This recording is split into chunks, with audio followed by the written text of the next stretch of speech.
What's up, you guys? Godzilla fan freaks coming at you today with another figure review. And today we are taking a look at the Playmates Mega Punching Kong figure from the movie Godzilla X Kong: The New Empire. Now, Playmates, let me just get off and start with this. I don't mind Playmates. It's nice, that there is a company out there for younger Godzilla fans. And, there's relatively cheap, figures and toys from them. And so I respect Playmates for what they are and what they do. Of course, their stuff isn't going to appeal to everybody. Myself, even, I'm very picky with Playmates figures. I don't have like a giant collection of Playmates. I get some stuff here and there from them that I actually do really enjoy and I like the look of. And these mega figures are no exception. These mega figures are absolutely fantastic. I want to say they're probably their best figures in their lines as far as the sculpts and everything go, because they look great and the gimmicks are fun. And so today we're going to be looking at the Mega Punching Kong, which still has that same name as the original Mega Kong figure from Playmates from Godzilla vs. Kong. That Kong was also named Mega Punching Kong, if I'm not mistaken. So we're continuing here with a new Mega Punching Kong. And boy, let me just say again, the sculpt on these figures, we're going to get to Godzilla in the next review, so be patient on that. But the sculpts are there. Again, Playmates does shine on certain areas, and these mega figures, they definitely shine on, because the sculpts, the details, everything is just beautifully well done. Again, the gimmicks are fun.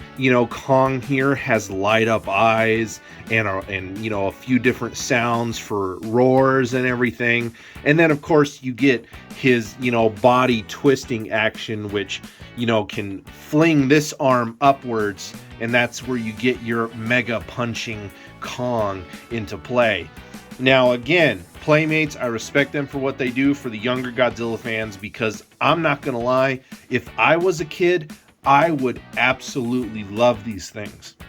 And I love them as an adult, but I love them more of their sculpts and whatnot. The light ups and the roars and stuff, that's just little extra gimmicks. But for a decent sized figure that looks good, it doesn't look, too toyish. I mean, these mega figures again are fantastic. So Kong here though, let's dive right straight on into this review. And let's talk about paint, color on this guy. So Kong, over his whole body with his fur, a very nice dark blackish, brown, mixed in with some black probably. Gray here on his chest and for like his skin areas on his arms and even his feet. Of course, you get a nice kind of lighter gray there to bring out the detail for like Godzilla's claw marks from when they fought in the last movie. Of course, this is Kong with the Beast Glove, and that is sporting some very nice yellows. Definitely reminds me of Aliens, the power loader and whatnot. It definitely gives me power loader from the Aliens vibes. But very nice, details on here. No bit of slop in like the paint, even where the letters and numbers are. It's really clean all the way around. I mean, again, these mega figures, absolutely beautiful. The backside of Kong here, even though it does have a lot of screw holes and everything, at first glance, you almost don't really notice it. It blends in very well, but you're not going to be looking at this figure from this way. You're going to be looking at it from the front, which again, Kong, paint in the mouth, very nice pink tongue and gums, and very nice bone ivory for his teeth. It actually would have been nice, and I might even do myself some custom painting on this figure, because by the time Kong did have the Beast Glove on in the movie, he already did have that replacement tooth, which was more of like a metal color. So I might do some custom painting with that and paint it like a silver, maybe try to get like a gunmetal color. for this tooth right over here. But other than that, this figure is absolutely just beautiful as far as color goes. Again, no bit of slop, and that really just helps the sculpt and overall detail and look of this figure. As far as detail and everything else goes, again, you see it all in the face. I mean, look at the face. Let's see. Let's bring this in here just so we can get a nice good look here at Kong, where the camera focus is really nice.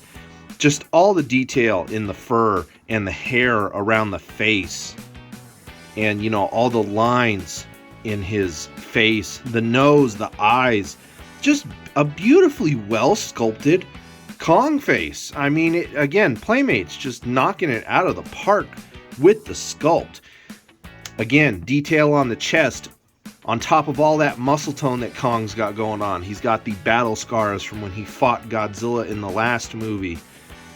Again, very nice fur and hair detail all the way around. Even the arms where his knuckles are and everything. Fingernails. Very, very nicely well done and detailed. Just etched into the sculpt beautifully. Here's the Beast Glove. All the mechanics and inner workings and everything. Wonderfully well done. Wonderfully well done. All the gears, everything else. Beautiful, beautiful sculpt. Again, even on the back side of Kong, again, there's all those pinholes and everything, but just all the hair and fur detail. Just looks absolutely wonderful. Absolutely wonderful for the detail on this guy. Again, even look at the feet. Just very, very nicely well done Kong monkey feet. So no complaints overall with detail and paint. I mean, it is flawless on this guy. Let's bring that camera back out. All right, now next on, articulation. So Kong has a few different points of articulation here. His head, you can kind of turn left or right. Doesn't go up or down, just left or right motions. His arms do have joints in the shoulders to where you can bring them out. This one's a little stiff, and I don't really want to force that joint, but this one also does pop out. There is that joint there, as you can see. So you can bring that down. This arm goes up, but this arm is moved by the twisting motion. So again, you twist Kong, that arm just comes straight at you at the camera. And then of course you get the light up eyes and the roar gimmick effect, which is always fun with kaiju figures. Kong also does have elbow joint, does have a decent elbow joint there, and of course wrists can rotate, and that's it. Again, he has that gimmick articulation in the waist. This elbow moves. It's like on a spring, because again, this is like a whole kind of mechanism thing with the punching arm. So he does have a joint there, but it's more of like on a spring. You see how it just springs back up? Legs. He does have joints, as you can see right here, right above his thighs, to where you can kind of kick his feet out, but not really much. You know, you can get a little bit of probably a walking motion, even if you were to do a stop motion with this guy. Knee joints. He also has knee joints, which those you can kind of kick forward to where it's pretty much straight for his leg, and then you can bend the back ever so much just to get a nice little bend out of them. Nothing around the ankles and whatnot. Feet are hollow. And that just about does it for articulation on this guy. I mean, pretty simple. Now moving on to, again, gimmick. So, you know, you turn Kong, you're going to get that punching motion. And the more aggressive you do it, the more that arm kind of flings up. And then even if you don't want to twist him, he does have a button on the back of his back, in between his shoulder blades, that you can just press and get the light up eyes and the roaring effect. So that about covers this figure as a whole. Let's move him off to the side here, and now I want to compare him with the last Mega Punching Kong from Godzilla vs. Kong. Differences between the two. Again, I mean, I'm not gonna lie. As far as like having a representation of Kong from the Monsterverse in figure form, these figures are fantastic. I mean, you definitely see differences between, you know, the films, the subtle details are there, you know, so it's like, it's really nice that they're able to do that versus maybe just taking the same old Kong sculpt and just changing a few things and then just putting a new arm on him, you know, doing it a lazy way. No, they're completely different sculpts. It looks great. Playmates, if somebody from Playmates watches this video or it gets to them, keep it up with these mega figures. They are fantastic. I love them. They are great. And again, the gimmicks for me at the same time is just fantastic. But differences between these figures. This Kong comes with an axe. This Kong doesn't. He has the beast glove. You know, different head sculpts. This Kong has more of a snaggletooth and an articulated jaw. This Kong does not have an articulated jaw. It is just one head sculpt and you get the basic roaring face. So that is a subtle difference between the two, is that this one has just a touch more articulation in some areas, but also in different areas. As you can see, this Kong has no type of leg articulation. His legs are stationary. He does rotate at the foot. That's it. This Kong, of course, you have the two articulated points here above the thighs, the two articulated points at the knees, and then that's it. So he doesn't have swivel feet. He has swivel feet, but he doesn't have knee joints or the joints right at the hip above the thighs. So again, it's nice to have the variety, and you know, obviously they're trying different things. It's like, okay, we didn't articulate this Kong in these areas last time. How about we don't do a joint for the jaw, but how about we do a little bit more with the legs? You know, it's like that's cool to see, in my opinion. And I thought that this would just be a very fun overall comparison between the two, because again, they are fantastic looking, in my opinion. They are knocking these mega figures right out of the park.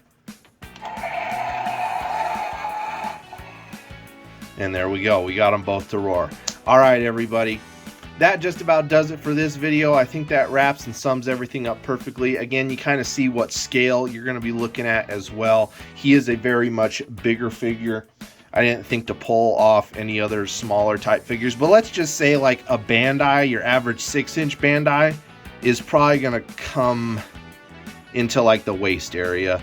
So that kind of shows you, you know, these guys are like 12, 13 inches, I think, or something like that. Again, they're mega figures, so I think they're the biggest out of the wave. And in my opinion, they're the best, and they're worth the wait, because these guys are relatively new hitting the shelves. So definitely hit up your Targets. That's where I found mine. So go to Target. I recommend picking these up. You will have a lot of fun with them, and they're just a great solid figure and collectible at the end of the day. So without further ado, you guys, we are Godzilla Fan Freaks. Please comment, like, and subscribe. Atomic blast that notification bell. Atomic blast that like button. Don't forget to like and follow Godzilla Fan Freaks over on Facebook and Instagram. And like always, you guys, we will see you in the next video. Thank you for watching.